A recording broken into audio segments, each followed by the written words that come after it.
and we're asking questions, and they're responding back. Now, accountability is only as good as someone's honesty, but as far as I know, each one of our kids are following the Lord right now. And praise God that you're not keeping that secret. You've brought it out, brought that to Jesus, brought it out, exposed it, because the power of sin is in secrecy. And then came Jason, and then James, and then Justin, and then Jackson, Johanna, Jennifer, Jordan, Josie. And now You got Tyler. them down. All Can J's. you, do you remember their birthdays? No.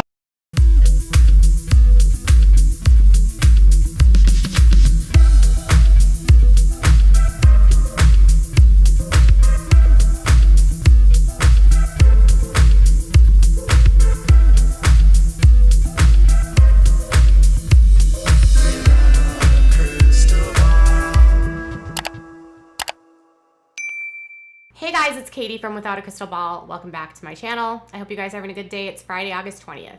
Have you guys ever wondered why the Duggars have so many children? Have you ever thought about rationally why someone would make the decision to have 19 children when they didn't have bedrooms for all of them, when they at one point had like 9 kids sharing 2 bedrooms and 1 single bathroom? Have you ever stopped to realize or think about why the Duggars started on this trajectory to believe that they needed to have 19 kids? Well, look no further than the organization that they're a part of, the Institute in Basic Life Principles.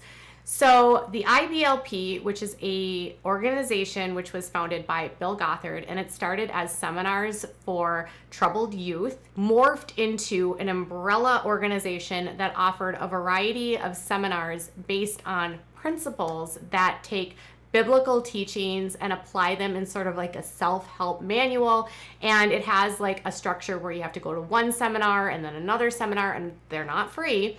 And then they have curriculum to teach your kids, kind of like a pyramid sort of.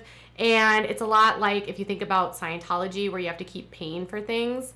They have books, they have videos, they've got everything. And the further that you get into this world, the more indoctrinated you get in with the language. Now, I have learned a lot about this IBLP from my own studying of the organization, from their website, but then a humongous shout out goes to the survivors of the IBLP who are consistently in my inbox, in my emails, helping to educate me on the language, the code words, what people mean when they say certain things, what the Duggars might actually be saying when they speak in ways where you don't understand it, like when they say things like, I purposed to do something, or I need to be held accountable, or I'm having struggles with thoughts, that kind of stuff. I have had a number of survivors from the IBLP be instrumental in helping me to better understand how this cult works, and also to provide me evidence of different like points in the history of the cult and the Duggars' position in the cult,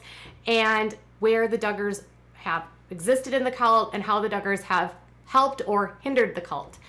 Now, the Duggars have been a part of the IBLP for decades. Michelle and Jim Bob have spoken openly about the fact that the reason why they have so many kids is because Michelle went on birth control and she blamed herself because she had a miscarriage.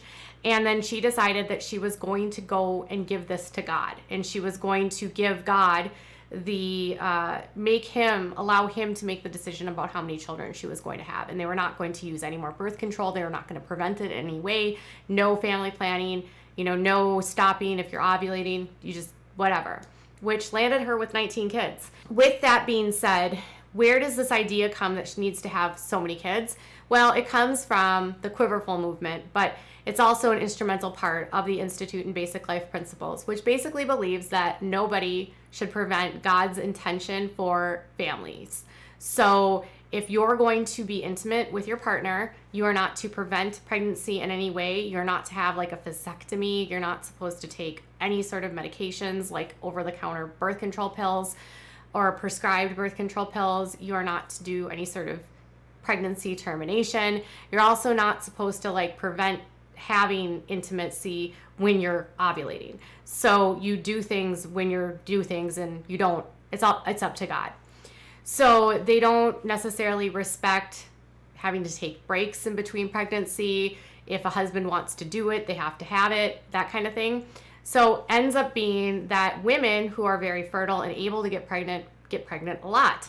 And it's because they are giving over everything to God. So it's God's plan for them to have kids. With that being said, Miss Duggar was very fertile. And she had kids back to back to back to back to back to back. So in an interview with the Institute in Basic Life Principles, Jim, Bob, and Michelle sat down in 2018 and talked about raising 19 kids. And Michelle explained how she made the decision to follow God. And she claims that she made the decision because of her involvement in the cult and believing that God wanted to take control when it came to family planning. And when she gave that to him, she sort of just went with it. And then she just kept having kids.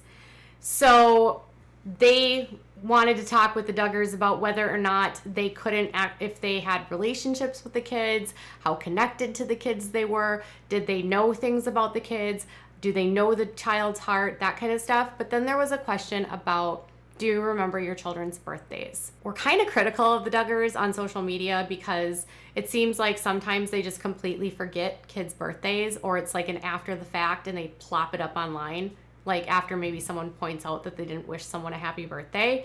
And Jim Bob actually admitted, and Michelle, that they don't remember their kids' birthdays. Check it out. And Jason, and then James, and then Justin, and then Jackson, Johanna, Jennifer, Jordan, Josie.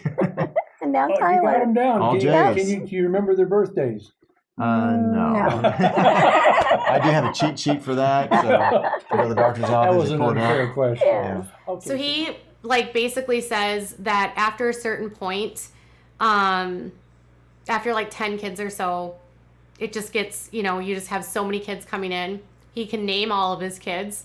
Yay. But when asked whether or not he could remember their birthdays, they both laughed and said no, and that they have to use a cheat sheet for the doctor. So I don't know about you, but if you were a kid, one of the most basic things your parents should know about you is the date of your birth. It's a big moment for most parents when a child is born.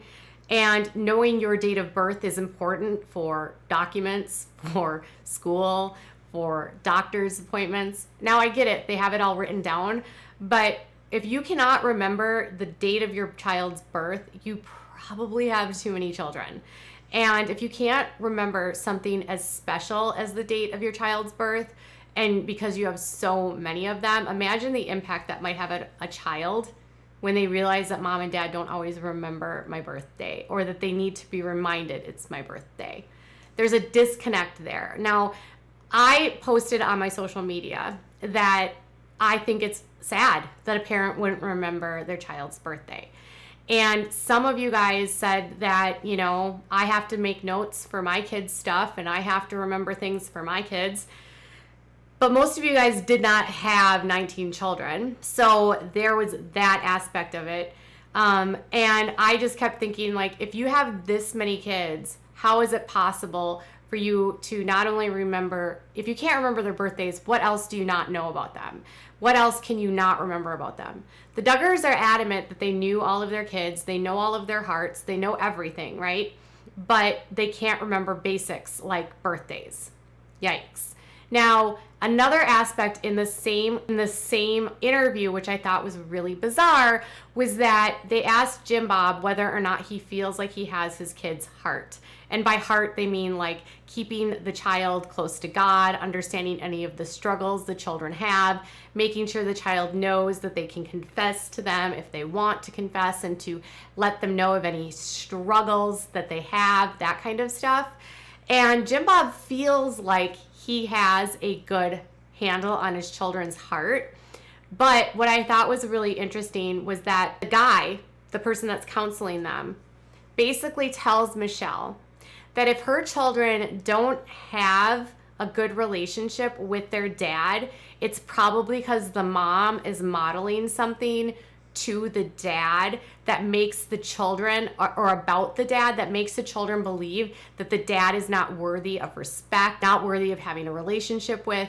It puts a lot of pressure on and the responsibility on the mother, and I think it gives you an indication of how much women are blamed for everything. Check it out. There's still an admiration there, and I think the mom has more to do with turning the hearts of children to their fathers than anybody. if she admires him, the children will admire their dad. If mom has a burr in her heart against her husband because he's not meeting her needs, she won't admire him, and neither will the children. So basically, he says that, Michelle admires her husband. And so because she admires and respects her husband, then her children will obviously have a good relationship with Jim Bob, which is very, very simplistic. He also says that if a mom has like bitterness or anger towards the dad and she models that to the kids, then the kids will also feel that way. Basically, what this teaches the husband is that they can blame everything on their wives. So if they are struggling in the relationship that they have with their child, it's not their responsibility. That pastor and that teaching is giving the dad an out. Well, it's not my fault the kids don't like me. It's because you've got bitterness. It's because you're always nagging me. It's because you're not encouraging the relationships enough. You're not making the kids available enough. You're not doing this enough. So the dad can automatically blame the mother for the relationship going sour and doesn't have to take any responsibility on themselves. So it couldn't be that dad is out of the house for a zillion hours a day having to work because they have so many damn kids that they have to take care of. It couldn't be that dad has a anger problem or a short temper because there's so many kids and so much stress that goes on with providing for so many kids. It couldn't be that maybe dad is tired and absent, and so when he is home, he doesn't have anything to give to the kids. It's not the dad's fault there, it's the mom's. And it's an ugly aspect of this cult that is so disturbing. One ugly aspect is that have so many damn kids you can't remember their birthdays. Then on top of that, make sure that you keep on track and know their hearts. But hey, dad, if you can't keep control of your kids' hearts, and if your kids are led astray, and if your kids can't do enough, or if your kids don't like you, it's not your fault. It's the mom's fault. It was her responsibility to make sure that your kids respected you. Because if mom doesn't respect you, the kids won't respect you. So this is a umbrella per se, because they have the umbrella of authority, but this should tell you how this works in this cult. Dads do whatever they want because they're the authority, but their authority is over the mom. And the mom's authority is over the kids. And so he's relying on mom to do everything with the kids, giving him an out for so much related to the kids. He still has control about what can happen in the family, but if the kids don't like him, just blame mom. It's her fault anyway. And that's what happens with everything. If a dad cheats on the mom, it's mom's fault. She wasn't putting out enough. It was her responsibility to put out. It was her responsibility to stay thin. It was her responsibility to stay beautiful on the outside. She doesn't have a meek and humble spirit. She's too opinionated. So he's looking elsewhere. This cult uses misogynistic beliefs to keep women subservient, pregnant, dependent, and to blame for everything. This should explain so much as to why Jim Bob, in so many ways, is the number one cult leader in the family, and then they have the cult over them and the teachings that they ascribe to. And I hope you understand the pressure that is on Michelle. I'm not a huge fan of Michelle, but she's under Jim Bob's authority. So when you want to start blaming Michelle for how things have been handled with Josh, you should really just look no further than the teachings of this cult and realize that nothing in this family would happen unless Jim Bob made the choice, but Jim Bob will blame anyone else but him. Jim Bob doesn't have to take responsibility or accountability because he has total authority. So he doesn't have to know their birthdays. It's not his job. What are your thoughts about this? Tell me in the comments below. Bye, guys.